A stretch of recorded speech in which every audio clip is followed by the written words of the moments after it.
BBC Bangla আপনাদের স্বাগত। আজ আপনাদের সাথে লন্ডন স্টুডিও থেকে আছি মানসী বড়ুয়া, আর ঢাকায় আমার সাথে থাকছেন আকবর হোসেন। বাংলাদেশের সর্বশেষ গুরুত্বপূর্ণ আপডেট সংবাদে আপনাকে স্বাগত। শুরুতেই সংবাদ শিরোনাম, পরে বিস্তারিত। প্রথমেই জানাবো, রাষ্ট্রপতির পদে বিএনপির মনোনয়ন পেলেন মির্জা ফখরুল। রাষ্ট্রপতির পদে বিএনপির মনোনয়ন পেয়েছেন দলটির মহাসচিব ও স্থানীয় সরকার মন্ত্রী মির্জা ফখরুল ইসলাম আলমগীর। আজ দুপুরে সচিবালয়ে জ্যেষ্ঠ নেতাদের সঙ্গে বৈঠকে মির্জা ফখরুলের প্রার্থিতা চূড়ান্ত করেন বিএনপির চেয়ারম্যান এবং প্রধানমন্ত্রী তারেক রহমান। এরপর জানাবো, চট্টগ্রামে অগ্রণী ব্যাংকের ভল্টে 4 কোটি 38 লক্ষ টাকার ঘাটতি, গ্রেপ্তার 2। চট্টগ্রামের লালদিঘি জেলা পরিষদ ভবনে অবস্থিত অগ্রণী ব্যাংক পিএলসির লালদিঘি পূর্ব কর্পোরেট শাখায় ক্যাশ ভল্টে 4 কোটি 38 লক্ষ টাকার ঘাটতির ঘটনায় চাঞ্চল্যকর পরিস্থিতির সৃষ্টি হয়েছে। ব্যাংক কর্তৃপক্ষের অভিযোগ, বিভিন্ন গ্রাহকের আমানতের এই বিপুল পরিমাণ টাকা ভল্ট থেকে সরিয়ে নিয়ে আত্মসাৎ করা হয়েছে। এদিকে গৃহবধূর সঙ্গে আপত্তিকর অবস্থায় আটক জামাত নেতা। পটুয়াখালীর বাউফলে গভীর রাতে এক গৃহবধূর ঘর থেকে আপত্তিকর অবস্থায় আতিকুল ইসলাম নামের যুব জামাত নেতাকে আটক করেছে স্থানীয়রা। রাতে উপজেলার পূর্ব ইন্দ্রকুল গ্রামে এমন ঘটনা ঘটে। এবারে জানাবো, আওয়ামী লীগের সাবেক এমপি মারা গেছেন। চাঁদপুর 2 মতলব উত্তর মতলব দক্ষিণ আসনে সাবেক সংসদ সদস্য, বাংলাদেশ বিমান বাহিনীর সাবেক প্রধান এয়ার ভাইস মার্শাল অবসরপ্রাপ্ত মোহাম্মদ রফিকুল ইসলাম মারা গেছেন।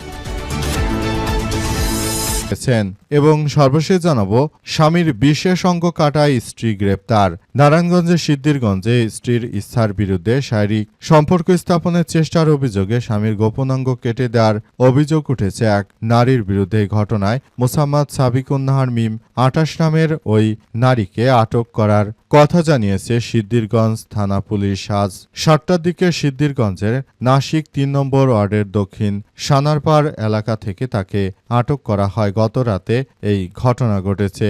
বর্তমানে ঢাকা মেডিকেল কলেজ হাসপাতালে চিকিৎসাধীন রয়েছেন। তবে স্বামী জহিরুল ইসলাম তিনি এই ঘটনা ঘটার পরই তার স্ত্রীকে মৌখিক তালাক দিয়েছেন।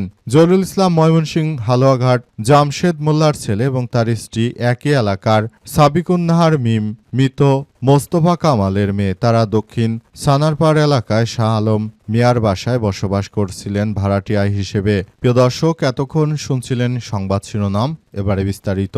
তবে তার আগে বন্ধুরা, অনুরোধ থাকবে এই সংবাদটিতে একটি লাইক দিন। এই চ্যানেলে আপনি নতুন হয়ে থাকলে আমাদের সংবাদটি দেখতে দেখতে চ্যানেলটি সাবস্ক্রাইব করে রাখুন। কমেন্ট করে বন্ধুরা আপনার মূল্যবান মতামত জানিয়ে দিন আপনি বিশ্বের কোন দেশ থেকে বা বাংলাদেশের কোন স্থান থেকে আমাদের সংবাদটি দেখছেন এবং শুনছেন। আর বন্ধুরা, সংবাদটি আপনার সোশ্যাল মিডিয়া ফেসবুকে শেয়ার করে বন্ধুদেরও দেখার সুযোগ করে দিন। গাজা যুদ্ধে আপনি যদি নিরীহ ফিলিস্তিনিদের ভালোবেসে থাকেন, কমেন্টে ইয়েস লিখে পুরো বিশ্ববাসীকে আমাদের এই তাজা আপডেটটি দেখার সুযোগ করে দিন। এবারে বিস্তারিত। রাষ্ট্রপতির পদে বিএনপির মনোনয়ন পেলেন মির্জা ফখরুল ইসলাম। রাষ্ট্রপতি পদে বিএনপির মনোনয়ন পেয়েছেন দলটির মহাসচিব স্থানীয় সরকার মন্ত্রী মির্জা ফখরুল ইসলাম আলমগীর। আজ সচিবালয়ে জ্যেষ্ঠ নেতাদের সঙ্গে বৈঠকে মির্জা ফখরুলের প্রার্থিতা চূড়ান্ত করেন বিএনপির চেয়ারম্যান ও প্রধানমন্ত্রী তারেক রহমান। বৈঠক শেষে মির্জা ফখরুল রাষ্ট্রপতির পদে প্রার্থিতার কথা ঘোষণা করেন বিএনপির জ্যেষ্ঠ যুগ্ম মহাসচিব রুহুল কবির রিজভী। একটু পর মির্জা ফখরুলের পক্ষে নির্বাচন কমিশনে মনোনয়নপত্র জমা দেওয়া হয়। একই সঙ্গে বিএনপির মহাসচিব মির্জা ফখরুল ইসলাম আলমগীর তিনি ভবিষ্যতে আগামী 23তম রাষ্ট্রপতি হিসেবে তিনি বাংলাদেশের দায়িত্ব পালন করবেন। বিএনপির মহাসচিব মির্জা ফখরুল ইসলাম আলমগীর তিনি 23তম রাষ্ট্রপতি হিসেবে দেশের নেতৃত্ব দেবেন, সেই বিষয়গুলো খুবই গুরুত্ব সহকারে দেখা হচ্ছে। বিএনপির মহাসচিব মির্জা ফখরুল ইসলাম আলমগীর দীর্ঘ রাজনৈতিক ক্যারিয়ারে তিনি বাংলাদেশের জন্য অনেক গুরুত্বপূর্ণ ভূমিকা পালন করেছেন। ফ্যাসিবাদের পতন থেকে শুরু করে দেশের বিভিন্ন গুরুত্বপূর্ণ সময় তিনি বাংলাদেশের হাল ধরেছেন। তারেক রহমান দীর্ঘদিন ধরে বিদেশে পলাতক থাকলেও তিনি দেশে শেখ হাসিনার কঠোর ব্যবস্থাপনার মধ্য দেশে থেকে তারপর তিনি বাংলাদেশের ভূমিকা পালন করেছেন। অবস্থায় তিনি এই মুহূর্তে রাষ্ট্রপতি হওয়াতে বিএনপির মধ্যে ব্যাপক আমেজ বিরাজ করছে। পাশাপাশি এই মুহূর্তে দেখা যাচ্ছে যে লেবারের ডেমোক্রেট পার্টি এলডিপির কর্নেল অলি আহমেদ তিনি মূলত দায়িত্ব পালন করছেন, আর সেটা হচ্ছে যে তিনি 11 দলীয় জোটের পক্ষ থেকে দায়িত্ব পালন করার জন্য তিনিও মনোনয়নপত্র জমা দিয়েছেন। চট্টগ্রামে অগ্রণী ব্যাংকের ভল্টে 4 কোটি 38 লক্ষ টাকার ঘাটতি, গ্রেপ্তার 2। চট্টগ্রামের লালদিঘি এলাকায় অগ্রণী ব্যাংকের ভল্ট থেকে মোট 4 কোটি 38 লক্ষ টাকা ঘাটতির ঘটনায় সেখানে আসলে গ্রেপ্তার করা হয়েছে 2 জনকে। তাদেরকে আটক করার পর বিষয়গুলো সামনে আসতে শুরু করেছে। গ্রাহকের এতদিনের জমানো টাকা থেকে ভল্টের দায়িত্বে থাকা তারা এই বিপুল পরিমাণ টাকা আসলে কি করেছে সেটি তারা বলতে পারছে না। এই ঘটনার পরই তাদেরকে আটক করার সিদ্ধান্ত নেয় পুলিশের সদস্যরা। এই মুহূর্তে তাদেরকে আটক করা হয়েছে এবং জানা যাচ্ছে এই ঘটনাগুলো ঘটার পরই নতুন করে আবারও এক ভয়াবহ বিপর্যয়কর পরিস্থিতির সৃষ্টি হচ্ছে। বিপুল অর্থ ভল্ট থেকে সরিয়ে বা আত্মসাৎ করার অভিযোগ উঠেছে তাদের বিরুদ্ধে। এই ঘটনায় অফিসার ও ক্যাশ ইনচার্জ কামরুল হোসেন 41 এবং ব্যাংক কর্মকর্তা কর্মচারী নন মোহাম্মদ জাফরুল্লাহ তানবীরকে গ্রেপ্তার করেছে পুলিশ। তাদের আদালতের মাধ্যমে কারাগারে পাঠানো হয়েছে। জানা গেছে যে দীর্ঘদিন ধরে তারা সেখানে দায়িত্ব পালন করছিলেন এবং তারা নিজেরা এই টাকাগুলো হয়তো তারা সরিয়ে নিয়েছে, কিন্তু এই মুহূর্তে তারা এই টাকা সরানোর বিষয়টি সবার সামনে প্রকাশ করছে না। তারা এমন একটি ভাব করছে মনে হচ্ছে টাকাটা তারা সরায়নি, টাকাটা এমনি এমনি গায়েব হয়ে গেছে, কিন্তু প্রকৃতপক্ষে ভল্টের থেকে কোনো টাকা আসলে গায়েব হওয়ার কোনো প্রশ্নই আসে না। অবস্থায় সবাইকে আরও সজাগ দৃষ্টি রাখার জন্য বলা হচ্ছে। গৃহবধূর সঙ্গে আপত্তিকর অবস্থায় আটক জামাতের যুব জামাত নেতা।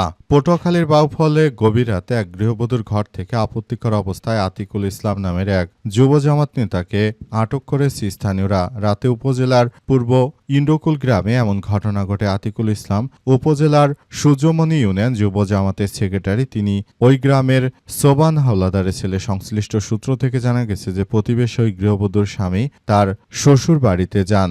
গভীর রাতে ওই গৃহবধূর ঘরে প্রবেশ করেন যুব জামাত নেতা আতিক। এ সময় ওই গৃহবধূর শ্বশুর টের পেয়ে চিৎকার শুরু করেন। তখন আশপাশের লোকজন এসে তাকে হাতে নাতে আটক করে। খবর পেয়ে আতিকের স্বজনেরা ঘটনাস্থলে এসে চড় থাপ্পড় মেরে তাকে নিয়ে যায়। গৃহবধূর শ্বশুর আমির হোসেন হাওলাদার বলেন, জামাত নেতা আতিক কিছুদিন আগে আমার পুত্রবধূর সঙ্গে সখ্যতা গড়ে তুলেছে। রাতে আমার চিৎকার শুনে পুত্রবধূর ঘর থেকে বের হয়ে কাঁপতে থাকেন আতিক। এরপর লুঙ্গি পরিবর্তন করে দ্রুত প্যান্ট পরেন। পরে প্রতিবেশীরা এসে তাকে আটক করে। এ বিষয়ে জানতে অভিযুক্ত আতিকুল ইসলামের মোবাইল ফোনে কল দেওয়া হলে তা বন্ধ পাওয়া গেছে। সূর্যমণি ইউনিয়ন গ্রাম পুলিশ ইউসুফ হাওলাদার বলেন যে আতিক দলের কোন পদে আছে তা জানি না, তিনি জামাত করেন শুনেছি এটা সঠিক, কিন্তু রাতে আতিককে আপত্তিকর অবস্থায় আটক করেছে এলাকাবাসী। এ ঘটনায় এলাকায় পরিস্থিতি থমথমে অবস্থা বিরাজ করছে। আওয়ামী লীগের সাবেক এমপি মারা গেছেন। চাঁদপুর 2 মতলব, উত্তর মতলব ও দক্ষিণ মতলব আসনের সাবেক সংসদ সদস্য, বাংলাদেশ বিমান বাহিনীর সাবেক প্রধান এয়ার ভাইস মার্শাল অবসরপ্রাপ্ত মোহাম্মদ রফিকুল ইসলাম মারা গেছেন। দুপুর 12টার দিকে ঢাকা সম্মিলিত সামরিক হাসপাতালে চিকিৎসাধীন অবস্থায় তার মৃত্যু হয়েছে। ইন্না লিল্লাহি ওয়া ইন্না ইলাইহি রাজিউন। তার ছোট ভাই তৌফিকুল ইসলাম বিষয়টি নিশ্চিত করেছেন। তিনি জানিয়েছেন যে আমরা তার মৃত্যুর ঘটনায় গভীরভাবে শোকাহত। মৃত্যুকালে স্ত্রী এবং এক ছেলে এক মেয়ে রেখে গেছেন এবং অসংখ্য গুণীজন। জানা গেছে যে তিনি বাংলাদেশ বিমান বাহিনীর সাবেক প্রধান হিসেবে দীর্ঘদিন দায়িত্ব পালন করেছেন। এরপর আওয়ামী লীগের রাজনীতির সঙ্গে তিনি জড়িয়ে পড়েন এবং এরপরই তিনি মূলত আওয়ামী লীগের রাজনীতি করার পর দীর্ঘদিন ধরে দেশের মধ্যে নানাবিধ সমস্যার মধ্যেও পড়েছিলেন। তিনি আসলে এই মুহূর্তে আওয়ামী লীগের এই ধরনের ঘটনাগুলো যে ঘটেছে সেটি আসলে খুবই ভয়াবহ এক বিপজ্জনক পরিস্থিতির মধ্যে পড়েছে। শেষ পর্যন্ত তিনি এখান থেকে বের হতে পেরেছেন এবং তার মৃত্যুর ঘটনার মধ্য দিয়ে তার জীবনের ইতি টানলেন। তিনি দীর্ঘদিন বাংলাদেশ বিমান বাহিনীতে তিনি দায়িত্ব পালনের সময় তিনি দেশের জন্য অনেক ভালো কিছু করার সুযোগ পেয়েছেন। তবে তিনি আসলে আওয়ামী লীগের ফ্যাসিস্টদের দালালি করার কারণে হয়তোবা রাষ্ট্রের জন্য তিনি ভালো কিছু উপহার দিতে পারেননি। তাই বিষয়টি আসলে সবার জন্য খুবই গুরুত্বপূর্ণ এক বিষয় হিসেবে আবির্ভূত হয়।